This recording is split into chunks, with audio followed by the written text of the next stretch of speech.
Nabi. Allahumma sholli ala Muhammad wa ali Muhammad, atau langsung tanya jawab. Silakan. Iya, maksudnya sudah lewat waktu.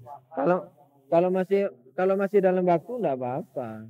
Kalau sudah lewat waktu dengan sengaja ditunda-tunda, kemudian hak-hak sholat itu banyak. Misalnya suci badannya, suci menurut syariat, suci bajunya. Kemudian termasuk hak sholat itu benar hukum-hukumnya, hukum bacaannya benar, misalnya tidak sembarangan. Ada yang bagaimana? Ya tertib semuanya lah, disesuaikan dengan hukum yang ada, itu merupakan hak sholat. Dan juga merupakan hak sholat secara batiniah itu adalah batiniahnya. Jadi katanya Imam ini dalam satu kitab beliau rahimahullah, sholat itu tidak hanya mempunyai hukum lahir, tetapi dia juga mempunyai hukum batin. Yang mana hukum lahirnya kalau tidak diperhatikan sholat menjadi batal, hukum batinnya juga demikian. Kalau tidak diperhatikan sholatnya jadi batal. Nah itu, jadi hukum batinnya walhasil saya tidak bisa merinci karena memang ya secara ininya ya, secara globalnya adalah khusyuk yang sebenar-benarnya, yaitu memahami ucapannya, kemudian meresapi, kemudian membayangkan keagungan Allah sehingga takut, membayangkan azabnya sehingga takut, kemudian membayangkan maghfirahnya sehingga ada rada bahagia sedikit. Jadi diperhatikan antara khauf dan raja, diperhatikan antara keadaan kita waktu sholat itu diusahakan untuk dipertahankan dalam keadaan antara takut dan mengharap, gitu. Nah kalau itu terpadu barangkali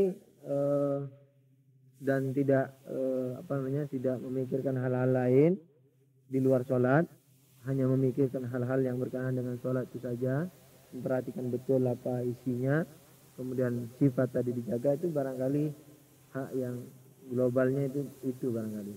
Tapi barangkali kalau sudah irfan mungkin dia juga melihat hal-hal lain yang saya ini nggak tahu itu apa. Enggak, kalau tingkatan kita itu tadi haknya barangkali secara batiniahnya itu. Jadi khusyuk yang sesuai dengan, sebab ada khusyuk yang definisinya itu jelimet, artinya definisi sendiri, pokoknya nggak tahu apa-apa, atau misalnya ya semacam itulah, nggak tahu, kasarnya seperti itu ya.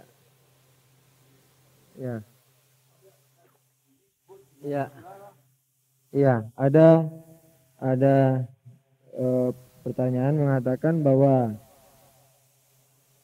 pernah mendengar akan makalah atau satu perkataan ya, barangkali kata-kata mutiara atau apalah ya, yang mengatakan hasanatul abrar sayyatul muqarrabin, kebaikan perbuatan orang-orang abrar itu jelek sebenarnya bagi orang-orang yang muqarrabin, orang-orang yang didekatkan, orang-orang yang dekat kepada Allah Subhanahu wa taala. Wallahu a'lam, saya tidak bisa menjawab apakah itu perkataan benar atau tidak. Cuman di sini Allamah itu mensifati orang-orang abror ini dengan beberapa sifat selain sifat-sifat yang ada, dan juga menukilkan ayat-ayat. Di antaranya ayat-ayat yang dinukilkan sebagai sifat orang-orang abror ini yaitu surat Al-Waqi'ah ayat 12 yang mengatakan was-sabiquna sabiqun ulaikal muqarrabun fi jannatin na'im. Ya. Jadi orang-orang yang orang-orang yang berlomba-lomba untuk dekat dan ulaikal muqarrabin. Jadi kalau ditanya apakah ahlul bait itu, kebaikan ahlul bait masih di bawah dibanding orang-orang muqarrabin, nah ini jawabannya abror yang ini dan ahlul bait ini juga adalah muqarrabin. Sampai Allamah mengatakan ini ya, kalau saya tidak salah baca ini, Walau adam talbahas an halihim fima tu'tihil ayat lawajadta ajaba. Jadi kalau kalian membahas orang-orang abror ini sesuai dengan yang difirmankan Allah dalam ayat-ayatnya, kok akan tercengang melihat sifat-sifat mereka dan keadaan mereka yang begitu agung. Ya, di antaranya itu tadi as-sabiqun ulaikal muqarrabun. Itu fi jannatin na'im. Ya.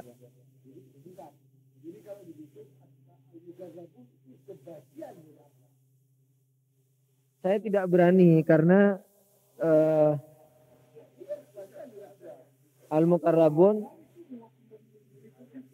ada kemungkinan seperti itu ya. Ya, biasanya tahdid. Las berada. Ulaikal muqarrabun. Ya. Ada semacam pertanyaan dimulai dengan ya satu kisah, bukan kisah ini sejarah ya, yang ada di Nahjul Balaghah. Ada sahabat Imam Ali yang bernama Hammam yang berkata, ya Imam Ali, sifatilah seorang mutakin itu kepadaku.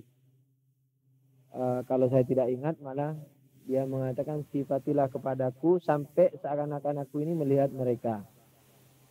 Kata Imam Ali, jangan kau tanyakan yang terlalu rinci. Cukup kau ketahui bahwa al-muttaqin itu begini. Dijelasin sedikit.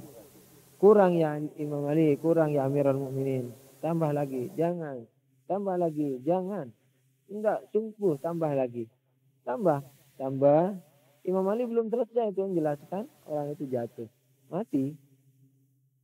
Nah, jadi sifat muttaqin belum selesai, dia sudah tidak kuat membendung. Sebab barangkali orang ini memang sudah lumayan hebat ini orang ya.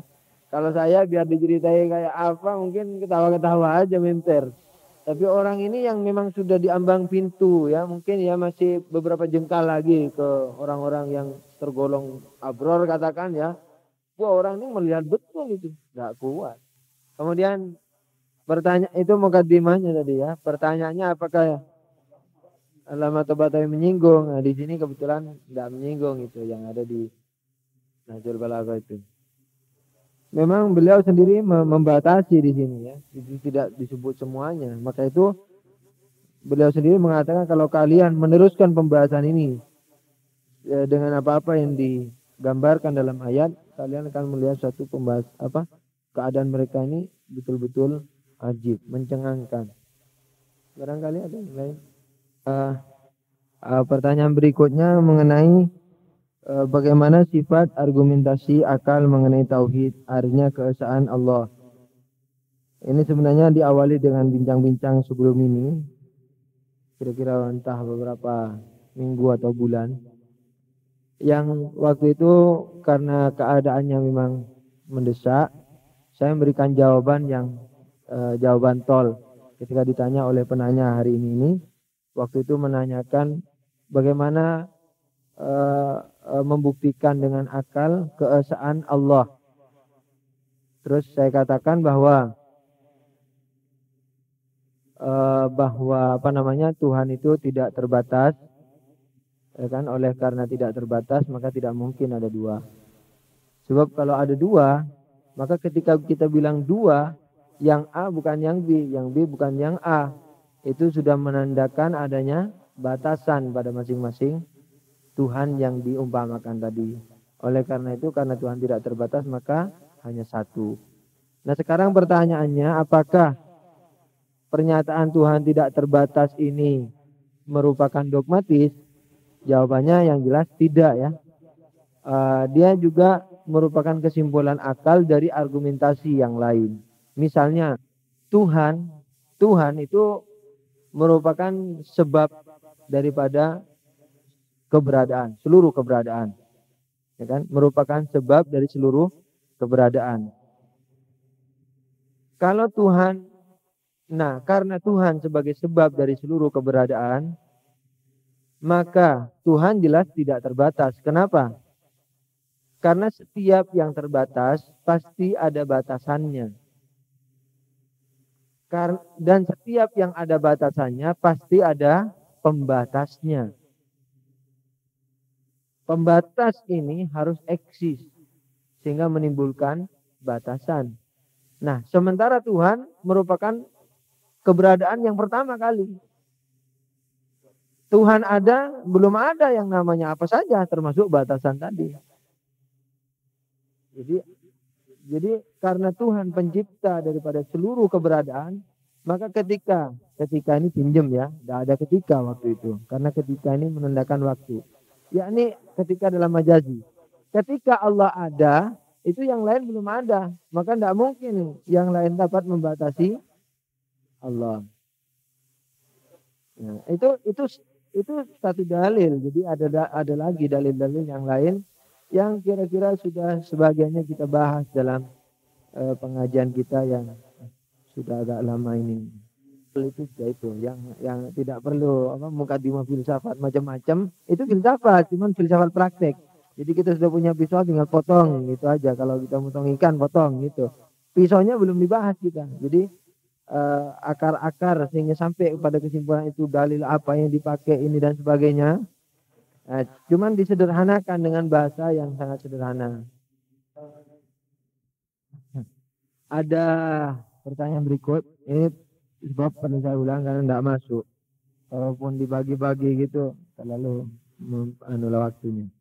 Ya, pertanyaan berikut menanyakan bahwa apakah tajassumil a'mal yang dimaksud di sini adalah dalam bentuk rohani, dan artinya non materi begitu ya? Iya jelas dong, non materi yang jelas. Ya, cuman istilahnya memakai tajassumil a'mal. Namun nanti di akhirat katanya betul-betul tajassum, betul-betul dia berbentuk. Dan itu yang akan dilihat. Ila rabbiha nadhira, yakni ila ni'ami atau ila ni'mati rabbiha nadhira, kepada nikmat-nikmat Tuhannya melihat. Umpamanya, ini umpamanya dengan bahasa saya ini ya, dengan bahasa saya yang tidak bersanad. Misalnya kita didatangi sekelompok umpama kita anggap aja di surga deh. Didatangi bidadari. Wah, ini apa ya Tuhan? Ini dulu yang kau misalnya memberikan baju pada lebaran kepada yatim piatu, ini jadinya misalnya. Kita dikasih rumah megah. Tuh, apa ini ya Allah, kok enggak layak saya misalnya masuk. Nah, kamu layak, ini dulu yang kamu misalnya bangun masjid dan kamu ikhlas, itu diterima amalnya, ini jadinya. Seperti itu, terjassum betul-betul. Wallahu a'lam. Itu bahasa sederhananya barangkali seperti itu. Iya, seluruh. Kalau sudah di surga enggak yang khair, tak dong. Yang sebelum masuk surga sudah dimakan sama khair. Misalnya kalau kita punya katakanlah 100 kebaikan, kemudian ada 10 kejelekan, tapi kadarnya sama ya. 10 kalau kelas berat, 100 kelas ringan kalah. Iya, dosa-dosa besar yang ini kebaikannya sedekah 10 rupiah. Modalnya habis. Ya, kelasnya sama. Ini kelas bantam sama bantam ini ya umpamanya. Terus kita punya kebaikan 10. 100 kemudian punya kejelekan 10. Dimakan namanya. 100 misalnya gitu. Ini pertanyaannya adalah ya. Jadi kalau memang di dunia ini sudah ada makan-memakan istilahnya, lalu bagaimana di akhirat kan ada mizan. Jadi kira-kira sudah sudah kemakan habis, ya di akhirat nggak ada dong, tinggal masuk surganya gitu.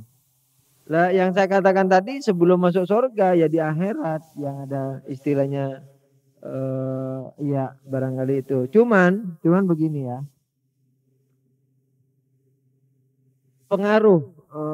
Pengaruh dosa itu saya yakin bisa dihilangkan kalau kita banyak amal baik. Sampai-sampai Rasulullah mengatakan pengaruhnya ya.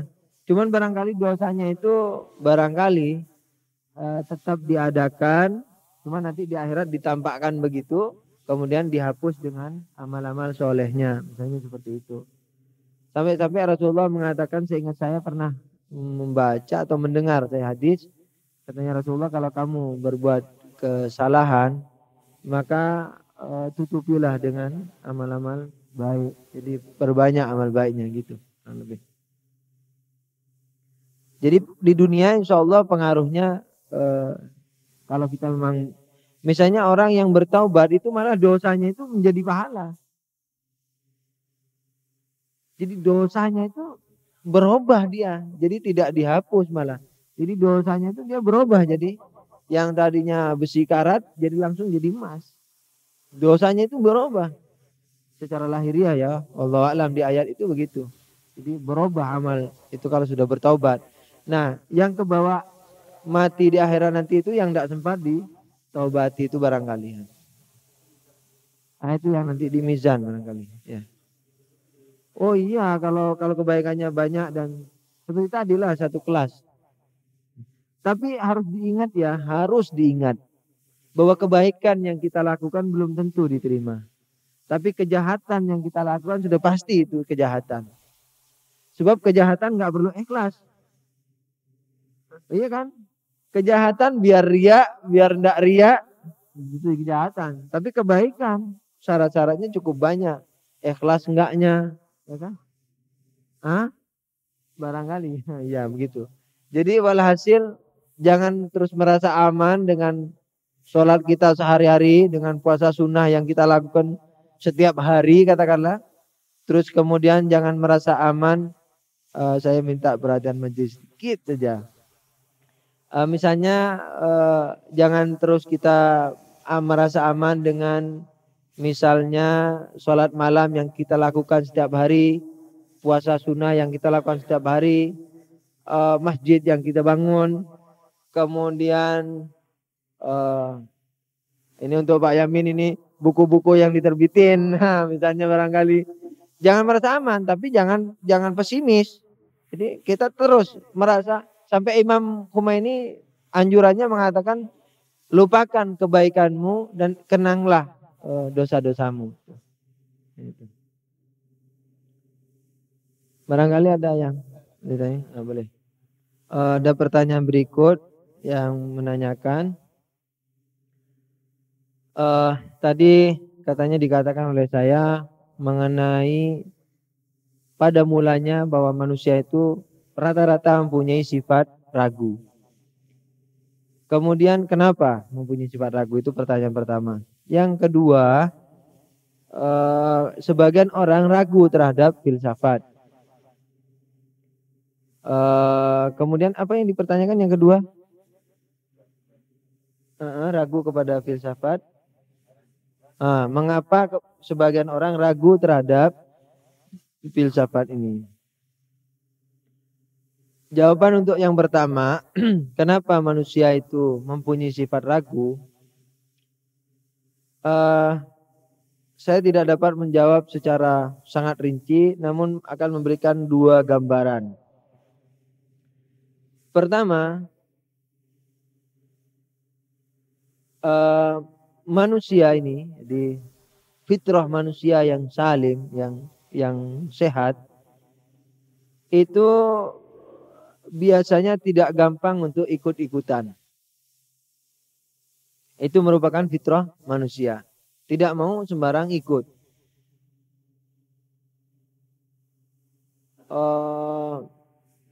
Namun kebudayaan kita atau sebagian kita selama ini memaksa anak-anak kita waktu kita dulu masih kecil juga untuk mengimani satu ajaran, misalnya Islam ini. Tuhan, walhasil kita nggak tahu apa sebabnya, kenapa kok Tuhan satu, pokoknya suruh iman. Kalau tanya dimarah. Nah, dari fitrah pertama tadi, itu sebenarnya sifat ragu ini wajar. Artinya, sifat ragu ini sebenarnya bukan satu yang jelek. Sifat ragu ini sebenarnya merupakan efek dari sesuatu. Apa itu efek dari apa? Efek dari keingintahuan manusia. Itu fitrah. Jadi perasaan ingin tahu itu merupakan fitrah manusia. Ini nggak bisa dibendung. Nah, keingintahuan terhadap sesuatu, ketika dia belum mendapatkan jawabannya, itu dia ragu. Sekalipun sesuatu itu dipaksakan untuk dia imani. Cuman karena dipaksa sejak kecil dan lingkungannya sampai jadi sarjana sekalipun dipaksa untuk mengimani yang mestinya dia pertanyakan sebelumnya, itu akhirnya jadi tenang dia. Padahal tenang, namun tenang yang menghanyutkan ini.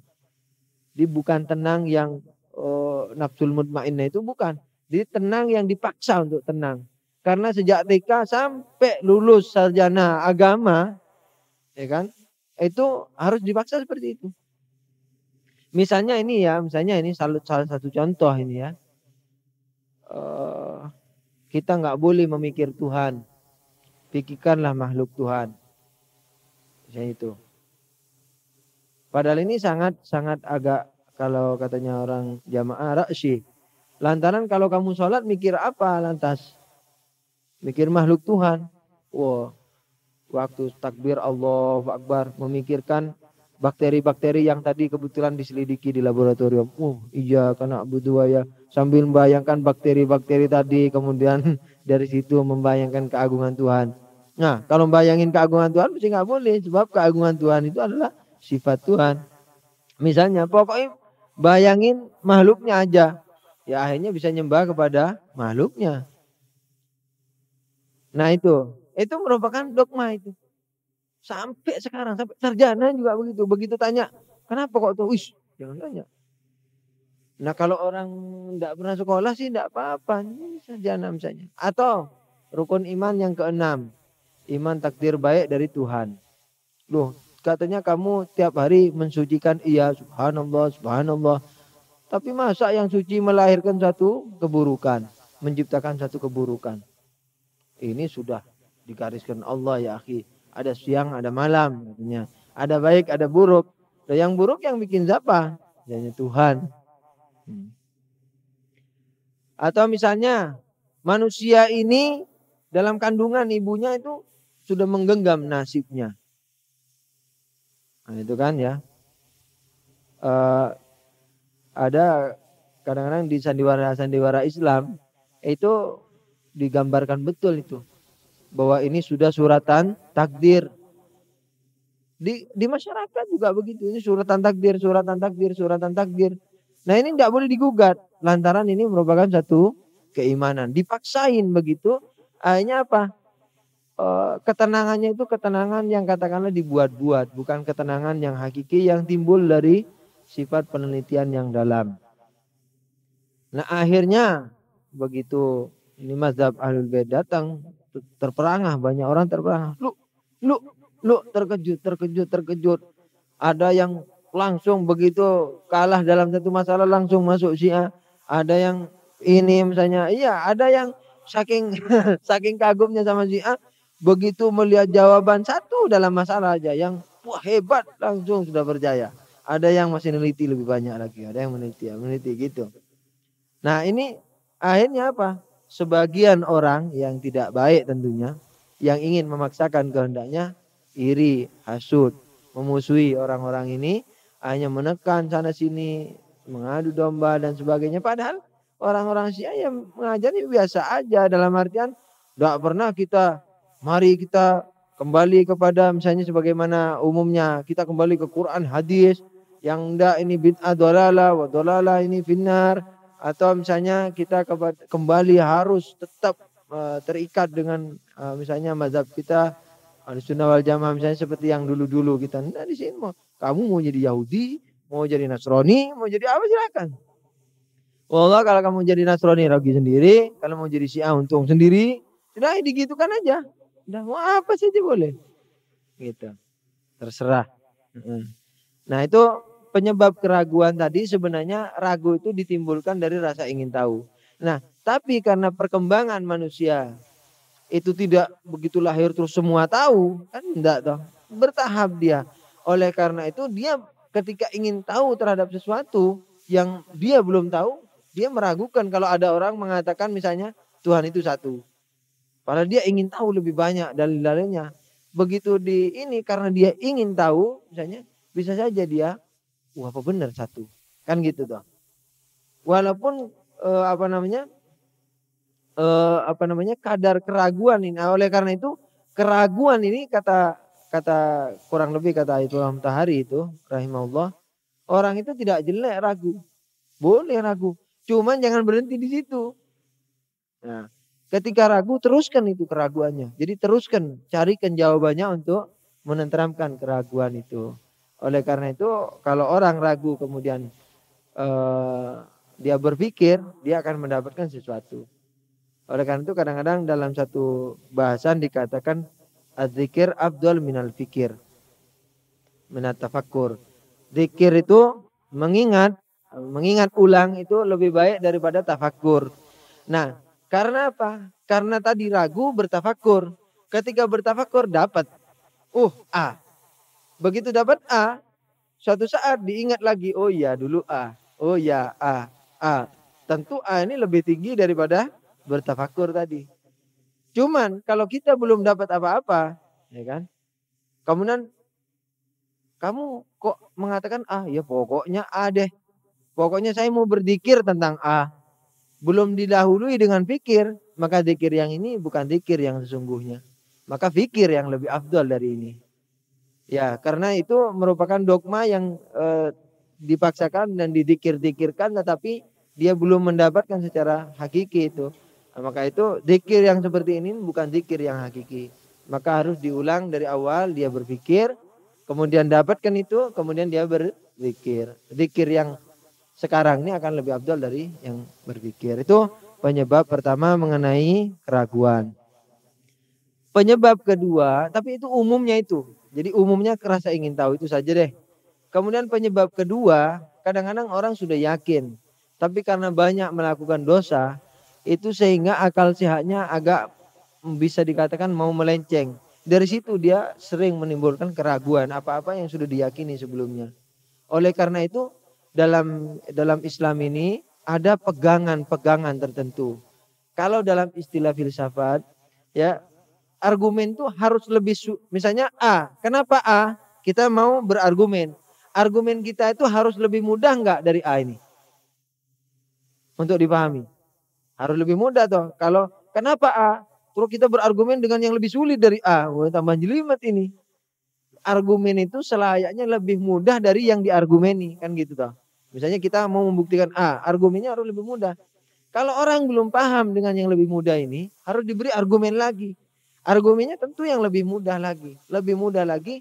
Sampai kepada statement yang dikatakan ilmu mudah. Yang ingin tahu lebih rinci, beli bukunya. Ilmu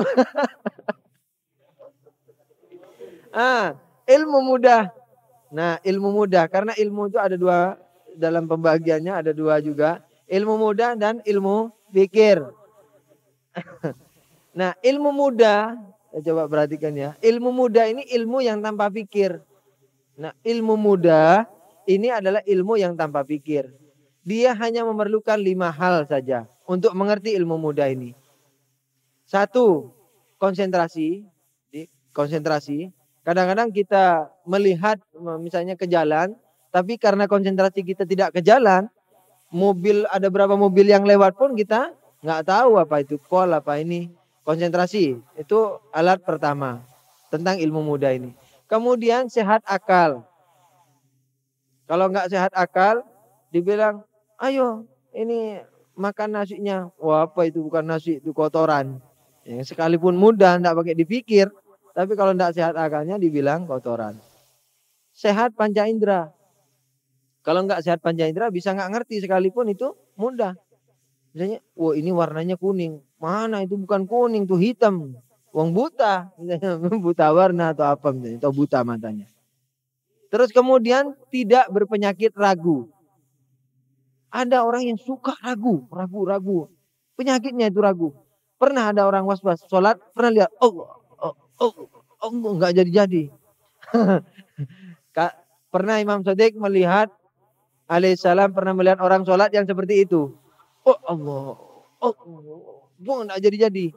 Ditanya sama Imam Shadiq, siapa itu? Ya Imam Shadiq, orang itu paling zuhudnya di daerah ini. Paling menghamba kepada Allah. Katanya Imam Shadiq, bagaimana mau dikata paling menghamba, orang sekarang menghamba sama setan. Ya, ketika ragu kan menghamba sama setan. Belum, oh iya belum. Belum, iya belum. Menghamba sama setan. tidak berpenyakit ragu, dan tidak dipikir. Ya, kalau dipikir itu malah hilang. Misalnya ini tip. Iya. Dipikir, ini apa tip betul apa? Digoyang-goyang nih tipnya. Dikira, ya padahal itu tip. Tidak perlu dipikir. Tidak perlu dipikir. Nah, itu ilmu mudah. Nah, seluruh argumentasi sejelimet apapun dan setinggi apapun, argumentasi itu harus punya akar, yaitu ilmu mudah. Harus berakhir kepada ilmu mudah. Nah, oleh karena itu, kalau kita sudah belajar dan mempunyai argumen, kemudian kita ragu. Karena ragu misalnya ya, karena dosa-dosa misalnya dan sebagainya, itu harus kita pegang itu yang mudah tadi. Kalau dalam bahasa Quran itu disebut muhkamat. Yang muhkamat ini pegang. Sebab kadang-kadang misalnya anak sudah yakin Imam 12. Tapi kadang-kadang kita misalnya yakin umpama ini contoh, ini cuman jangan dipikir ya. Jangan dipikir terlalu dalam. Semuanya ini contohnya membahayakan kalau dipikir terlalu dalam. Tapi kalau tidak dicontohin nanti nggak meresapi. Misalnya Imam Ali, kita tahu Rasulullah, Imam Ali dan Ahlul Bait tahu mengenai perbuatan manusia yang lain. Tahu. Dalam Quran juga disebut i'malu atau wa'malu wa qul i'malu fasayarallahu a'malakum wa rasuluhu wal mu'minun. Fasaturaduna ila alimil ghaibi wasyahadati fa innakum ma kuntum ta'malun. Katakanlah wahai Muhammad, berbuatlah kamu sesuka hati. Sesungguhnya perbuatan kamu akan dilihat Allah, Nabi dan orang-orang mukmin, dan kalian akan dikembalikan kepada yang Maha mengetahui gaib. Itu berarti karena akan dikembalikan, itu berarti masih di dunia dilihat oleh Rasulullah dan Allah, Rasulullah dan mukmin. Nah, tapi karena kita mukmin nggak bisa melihat, berarti mukmin khusus ini. Nah, khususnya imam. Sekalipun bukan imam bisa mengerti. Cuman yang mutlak adalah Rasul dan imam. Nah, sekarang sudah tahu. Misalnya ya kan. Kemudian Imam Ali ketika masuk masjid, dia pasti melihat Abdurrahman bin Muljam yang akan membunuh dia. Nah, ya kan? Yahanu tidur. Itu Abdurrahman bin Yahanu itu barangkali yang tidak paham Yahanu. Pura-pura ya. Pura-pura tidur. Sampai dalam hati dikatakan, ya Ibnu Muljam, Anda tahu apa yang ada di bawah tubuhmu itu. Dia Yahanu tidur. Ya. Oleh Imam Ali dikatakan, ayo sholat. Anda tahu apa yang kau bawa itu. Itu. Nah sekarang setelah yakin dengan semuanya, kalau tahu kenapa enggak dianu ya, nah, gitu. Kan bunuh diri ya, nah, gitu. Enggak bisa jawab, terus ragu. Wah gimana ini konsepsi ini, bener enggak? Itu cepat, jangan terus dituruti itu. Cepat kembali kepada yang muhkamat tadi. Wong itu dalilnya sudah kuat kok tadi mengenai Imam 12. Sekalipun Anda enggak paham ini, pokoknya Imam 2 sudah kuat. Itu pegangan. Itu begitu caranya. Jadi kalau kita karena diwaswasi setan atau karena banyak dosa hanya membisiki keraguan, pegang yang muhkamat tadi. Oh ini belum tahu. Ya Allah berilah saya pengetahuan untuk mengerti itu. Tentu beramal. Pengetahuan kadang-kadang pengetahuan itu tidak mungkin dipahami secara benar oleh orang yang kecuali oleh orang yang betul-betul beramal. Ada yang ilmu itu dengan syarat itu. Sebab ilmu itu rata-rata suci tidak akan menyentuh kalbu yang tidak suci. Nah itu. Jadi memperbanyak belajar dan memperbanyak amal. Sehingga banyak mengerti itu. Ya. Ya, kalau dalam istilah filsafatnya kembali kepada ilmu mudahnya tadi. Itu shallu ala nabi. Allahumma shalli ala Muhammad. Allahumma bijalalika wa lutfika wa bi Muhammad wa ali Muhammad. Ya Allah, kalau seandainya ada kekurangan pada majelis kami ini, maka lengkapilah dan maafkanlah. Kalau ada kesalahan, maka luruskanlah dan maafkanlah. Ya Allah, berilah kekuatan kepada kami untuk mampu mengerti tentang syariat-Mu dan mampu mengamalkannya. Dan ampunkanlah dosa-dosa kami, kedua orang tua kami, mukminin dan mukminat al-ahya minhum wal amwat. Ya Allah, lepaskanlah belenggu yang mengikat kaki tangan kaum muslimin yang dibuat oleh kaum kafirin. Lepaskanlah belenggu yang mengikat hati dan pikiran kaum muslimin yang dibuat oleh dosa-dosa dan oleh mereka sendiri. Allahumma nashku ilaika faqda nabiyina wa ghaibata waliyina wa kathrata aduwina wa qillata adadina wa shiddatal fitani bina wa tadawur az-zamani alaina Fassalli ala Muhammad wa ali Muhammad wa a'inna ala dzalika bi fatin minka tu'ajjiluh wa bidurrin takshifu wa nasrin tu'izzuh wa sultani haqqin tuzhiruh wa rahmatin minka tujallilunaha wa afiatin minka tulbisunaha birahmatika ya arhamar rahimin. Ya Allah, cepatkanlah keluarnya Imam Mahdi dan berilah kekuatan untuk mengenal beliau serta berilah kekuatan untuk berkhidmat kepada beliau dan tuliskanlah bagi kami untuk syahid di pangkuan beliau. Amin ya rabbal alamin. Shallu ala nabi. Allahumma shalli ala Muhammad wa ali Muhammad. Perhatian bagi yang ambil logika, bayar dulu jangan pulang.